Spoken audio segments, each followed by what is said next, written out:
बच्चों नमस्कार।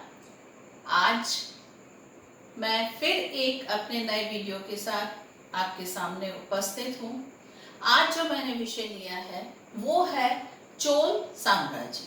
चोल साम्राज्य दक्षिण भारत का एक शक्तिशाली साम्राज्य था। इस चोल साम्राज्य के बारे में हमें एक तो संगम साहित्य से इसके बारे में जानकारी प्राप्त होती है। आपको पता है जो दक्षिण भारत का तमिल साहित्य है उसे अपन संगम साहित्य कहते हैं। मैं मेरे पहले वीडियो में भी आपको बता चुकी हूँ। तो इस संगम साहित्य से हमें चोल साम्राज्य के बारे में जानकारी प्राप्त होती है। दूसरा पाणिनि की जो पाणिनि ने अष्टाध्यायी लिखा है, इस अष्टाध्यायी ग्रंथ से भी हमें चोल साम्राज्य के बारे में जानकारी प्राप्त होती है। और तीसरा महाभारत से हमें चोलकालीन साम्राज्य के बारे में जानकारी प्राप्त होती है। चोल शासकों में सबसे योग्य शासक इस समय था राजराज प्रथम। ये राजराज प्रथम जो है इसने लगभग 30 वर्षों तक शासन किया था और ये एक शक्तिशाली योग्य शासक था। इसने लौह और रक्त की नीति, लौह व रक्त की नीति, लौह व रक्त की नीति किसे कहते हैं हम? जो हमारी युद्ध की नीति होती है ना, इस युद्ध की नीति को रक्त और लौह की नीति कहा जाता है। तो इसने लौह और रक्त की नीति का प्रतिपादन किया। ये एक योग्य शासक था। इसने राजराज की उपाधि धारण की थी। किसकी उपाधि धारण की थी? राजराज की इसने उपाधि धारण की थी, इसलिए इसको राजराज प्रथम कहा जाता है। इसने भूमि का सर्वेक्षण करवाया, भूमि का नापचौक किया, उपज के आधार पर भूमि को उसने बांटा। इसके अलावा इसकी सबसे महत्वपूर्ण देन जो है, इसने स्थानीय स्वशासन को प्रोत्साहित किया था और तंजावुर में राजराजेश्वर का मंदिर, क्योंकि ये खुद राजराज था, अतः इसने राजराजेश्वर मंदिर की स्थापना की थी। राजराजेश्वर मंदिर जो कि वर्तमान में भी एक महत्वपूर्ण दर्शनीय स्थल है। तो इस प्रकार चोल काल का सबसे महत्वपूर्ण शासक राजराज था। राजराज के अलावा एक अन्य योग्य शासक था जो कि राजेंद्र प्रथम के नाम से जाना जाता है। यह राजेंद्र प्रथम एक शक्तिशाली योग्य शासक था। इसने उत्तर पूर्वी भारत को जीता था। पूर्वी गंग शासक को इसने पराजित किया था। चोल साम्राज्य के बारे में बताने से पहले मैं आपको चोल साम्राज्य की स्थिति बता दूं तो ये दक्षिण भारत में चोल साम्राज्य सर्वाधिक विकसित था। ये यहाँ पे जो है ये है हमारी कावेरी नदी। ये देखिए ये है कावेरी नदी। इसके अलावा ये कोरोमंडल है। ये सारा जो क्षेत्र है ये है कोरोमंडल।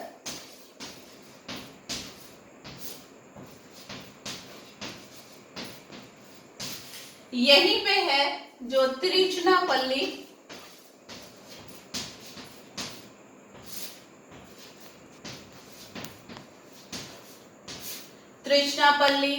तंजौर,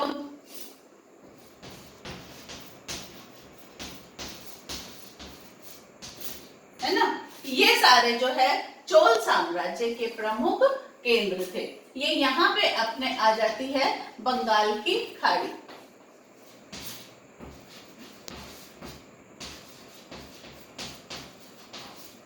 तो ये जो है चोलकालीन क्षेत्र है, उनका साम्राज्य ये दक्षिण भारत में कावेरी नदी से था और ये कोरोमंडल तक का उन्होंने क्षेत्र अपने साम्राज्य में मिला लिया था। चोल शासक ऐसे थे जिन्होंने भारत ही नहीं, भारत से बाहर भी इधर जावा, सुमात्रा, मलाया इन क्षेत्रों को जीत के भी अपने साम्राज्य में मिला लिया था।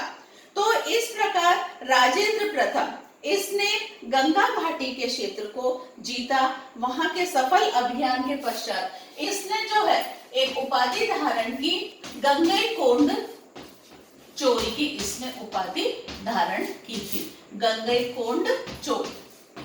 ये उपाधि जो है राजेंद्र प्रथम के द्वारा धारण की गई थी और इसी के आधार पे इसने एक नया नगर भी बसाया। उस नगर का क्या नाम है? गंगईकोंड चोलपुरम। गंगईकोंड चोलपुरम। इस प्रकार उसने एक नए नगर की स्थापना भी की थी। राजेंद्र प्रथम ने सिंचाई के लिए एक तालाब बनाया जिसे कि चोल गंगम के नाम से जाना जाता है। और आपको एक बात बताऊं, इस चोल गंगम तालाब में पानी जो है गंगा नदी से जो है घड़े भर भर के लाया गया था। राजेंद्र प्रथम ने एक शक्तिशाली नौसेना का भी गठन कर लिया था। इसका साम्राज्य मैं आपको बता चुकी हूँ, भारत से बाहर जावा, सुमात्रा, मलाया तक फैला हुआ था। इसने एक वैदिक महाविद्यालय की भी स्थापना की थी। अब हम राजेंद्र जो है चोल शासकों का प्रशासनिक व्यवस्था देखेंगे। मैं ये मानचित्र को अब मिटा देती हूँ, आपने इसको अंकित कर लिए होंगे इसके प्रमुख स्थान। अब हम इसके चोल प्रशासन के बारे में पढ़ेंगे। प्रशासन में सबसे महत्वपूर्ण पद जो है राजा का होता था और ये जैसे प्राचीन व्यवस्था उसके अनुरूप ही राजा सर्वेसर्वा होता था। राजा सर्वेसर्वा था, शक्तिशाली था, सारी शक्तियां राजा में निहित थी। राजा का पद वंशानुगत था मगर राजा अत्याचारी नहीं था। प्रशासन में उसे सलाह देने के लिए मंत्री थे। इन मंत्रियों में जो उसके निजी सहायक थे, उन निजी सहायकों को उद्मकुटु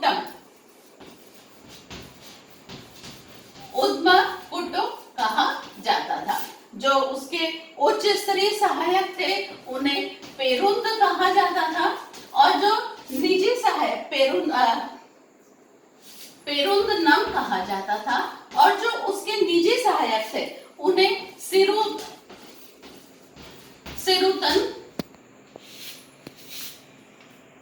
सिरुतरन कहा जाता था। इस प्रकार ये कर्मचारी थे जो कि राजा को शासन में सलाह देते थे। इस प्रकार चोलकालीन सैन्य व्यवस्था, हमने देखा कि चोलों का साम्राज्य भारत ही नहीं भारत से बाहर भी विस्तृत था। तो इस शक्तिशाली साम्राज्य को प्राप्त करने के लिए शक्तिशाली सेना की आवश्यकता भी थी। चोल सेना के 3 प्रमुख अंग थे। एक तो पैदल सेना थी, दूसरी जो है अश्व सेना, अश्वारोही भी अपन कहते हैं, चलिए अश्वारोही लिख देती हूं मैं। पैदल सेना, अश्वारोही सेना और गज सेना यानी कि हाथी सेना, गज सेना। इस प्रकार से उसकी सेना को 3 भागों में बांटा गया था। इस प्रकार उनके पास में शक्तिशाली सेना थी। जो प्रमुख अधिकारी था सेना का, उसको प्रमुख अधिकारी को नायक कहा जाता था और जो प्रमुख सेनाध्यक्ष था, है ना, उसको महादंड नायक कहा जाता था। प्रमुख सेनापति को महादंड नायक कहा जाता था। चोल प्रशासन की एक अन्य विशेषता यह है कि इनके पास में एक शक्तिशाली नाविक बेड़ा था। शक्तिशाली जल सेना थी जिसे कि हम नाविक बेड़ा भी कह सकते हैं। इस शक्तिशाली जल सेना के आधार पर ही उन्होंने भारत ही नहीं भारत से बाहर भी अपने शक्तिशाली साम्राज्य की स्थापना की थी। और इस शक्तिशाली जल सेना से 2 लाभ थे। एक तो इससे विदेशी व्यापार जो है वो प्रोत्साहित हुआ, विदेशों से व्यापार करने में सहायता मिली थी। और दूसरा जो है इससे ये लाभ हुआ कि भारत से बाहर ये लोग जो है जावा, सुमात्रा, मलाया यहाँ पे अपना साम्राज्य विस्तार कर सके थे। इस प्रकार चोल साम्राज्य की 2 ही विशेषता है, एक तो स्थानीय स्वशासन और दूसरा शक्तिशाली नाविक बेड़ा, क्योंकि ये दक्षिण भारत का साम्राज्य था और 4 तरफ से जो है पानी से घिरा हुआ था। इस प्रकार चोलों ने अपनी जल सेना के आधार पे, जो मैंने आपको मानचित्र में बंगाल की खाड़ी बताई थी, उस बंगाल की खाड़ी को उन्होंने चोल झील के रूप में बदल दिया था।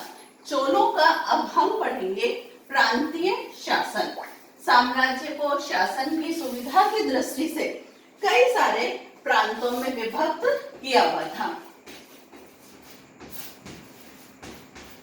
ये प्रांतीय शासन, इन प्रांतीय शासन, इन प्रांतों को जो है मंडल कहा जाता था। प्रांत को मंडल कहते थे और यहाँ के प्रमुख अधिकारी जो राज परिवार से संबंधित व्यक्ति थे वो ही यहाँ के अधिकारी होते थे। इन प्रांतों को जो है वलनाडु में बांटा गया था। वलनाडु को नाडु को कुर्रम या ग्राम समूह भी हम बोल सकते हैं। कुर्रम या ग्राम समूह इसमें बांटा गया था। और सबसे छोटी जो शासन की इकाई थी वो थी ग्राम। इस प्रकार ग्राम जो शासन की सबसे छोटी इकाई थी और यहाँ पे ग्रामों में भी जो है यहाँ की सबसे बड़ी विशेषता क्या थी, स्थानीय स्वशासन, स्थानीय यानी कि अपने स्तर पे शासन करने का अधिकार था। और अपने स्तर पे शासन कैसे करेंगे, जैसे वर्तमान में हम देखते हैं पंचायत इत्यादि होती है, तो उस समय भी शासन के लिए दो संस्थाएं थी, एक तो उर और दूसरी सभा। नगरम भी एक संस्था थी। उर जो है वो सामान्य वयस्क पुरुष जो थे उन लोगों की संस्था थी और सभा एक ऐसी संस्था थी जिसमें कि केवल ब्राह्मण लोग ही इसके सदस्य होते थे। अब हम देखेंगे चोल साम्राज्य की आय के साधन। चोल साम्राज्य की आय के प्रमुख साधन भूमि कर था, क्योंकि आपको पता है हमारी जो है राजकीय आय का सबसे प्रमुख साधन भूमि कर ही होता है। इसलिए भारत एक कृषि प्रधान देश रहा है प्राचीन काल से ही, इसलिए आय के प्रमुख स्रोत जो है सबसे पहला तो भूमि कर था। चोलों ने भूमि को नापचोक करके उपज के आधार पर विभिन्न भागों में बांटा था और भूमि का जो है उपज का 1/3 भाग कर के रूप में लिया जाता था। इसके अलावा गृह कर, व्यवसाय कर, जो विभिन्न व्यापारिक प्रतिष्ठान थे इनसे भी कर लिया जाता था। तो इस प्रकार हम देखें तो चोलों ने एक शक्तिशाली साम्राज्य की स्थापना की थी। अपने शक्तिशाली नाविक बेड़े के कारण और अपने कुशल प्रशासन के कारण इनके साम्राज्य में शांति और व्यवस्था थी, समृद्धि थी, चहुमुखी विकास हो रहा था। बच्चों, अगर आपने मेरे चैनल को सब्सक्राइब नहीं किया है तो प्लीज इस चैनल को सब्सक्राइब कीजिए, लाइक अवश्य कीजिएगा और इसके अलावा ज्यादा से ज्यादा मेरे वीडियो को शेयर कीजिए। Thank you.